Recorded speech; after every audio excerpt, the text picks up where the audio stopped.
বাংলাদেশে নির্বাচন এলে আমরা দেখি যারা গণতন্ত্র চর্চার দাবি করে এবং এমপি হতে চায় তারা ভোটের জন্য জনগণের কাছে বাড়ি বাড়ি যায় এবং বিপুল পরিমাণ অর্থ ব্যয় করে, কিন্তু আয় ব্যয়ের তথ্য বিশ্লেষণ করলে দেখা যায় তাদের অনেকেরই দৃশ্যমান আয়ের কোনো উৎস নেই। অথচ নির্বাচনের মাঠে নামার পর হঠাৎ করেই বিপুল অঙ্কের অর্থের প্রবাহ দেখা যায়। আমরা জানি যেখানে ব্যবসা আছে সেখানে পণ্য থাকে, আর যেখানে পণ্য থাকে সেখানে প্রচার ও বিজ্ঞাপনও থাকে। ধরা যাক আমি একটি এলাকায় নির্বাচন করলাম এবং জয়ী হলাম। এমপি হওয়ার আগে আমি ট্যাক্স দিয়ে কেনা বেচা করতাম, এখন আমি ট্যাক্স ফ্রি ব্যক্তি। এর অর্থ হলো আমি জনগণের ট্যাক্সের উপর নির্ভরশীল হয়েও নিজেকে একজন ট্যাক্স ফ্রি ব্যক্তি হিসেবে প্রতিষ্ঠিত করি। মাগনা খাবারের মজারে ভাই, আর ধীরে ধীরে আমি সাধারণ জনগণ থেকে আলাদা হয়ে যাই। দ্বিতীয়ত, শাসন ব্যবস্থার উপর একজন এমপির যথেষ্ট প্রভাব থাকে। এই প্রভাব ব্যবহার করে প্রশাসনিক কাঠামোর ভেতরে বিভিন্নভাবে ম্যানিপুলেশন করা সম্ভব হয়। অর্থনৈতিক ব্যবস্থায় প্রতি বছর বিভিন্ন উন্নয়ন প্রকল্পের জন্য টেন্ডার হয়। টেন্ডার গ্রহণ করা হয় প্রকাশ্যে ও অপ্রকাশ্যে, দুই ধরনের পদ্ধতিতেই।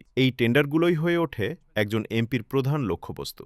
তিনি তার নির্বাচনী এলাকার সেই সব লোকদের ব্যবহার করেন যারা শুরু থেকেই তার প্রতি পক্ষপাতদুষ্ট ছিল এবং নির্বাচনের সময় মাঠকর্মী হিসেবে কাজ করেছে। এই ব্যক্তিদেরই বেশি টাকায় টেন্ডার পাওয়ার ক্ষেত্রে বিশেষ সুবিধা দেওয়া হয়। তারা টেন্ডার পায়, সেখান থেকে লাভ করে এবং সেই লাভের একটি অংশ কমিশন হিসেবে এমপিকে প্রদান করে।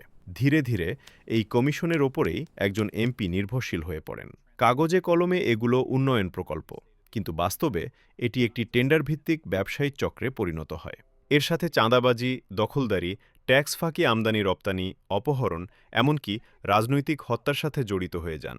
অথচ প্রকৃত অর্থে ব্যবসা মানে মানুষের সেবা। মানুষের উপকার করলে সম্মানের সঙ্গে অর্থ আসে। এটা কোনো শর্টকাট পদ্ধতি নয়।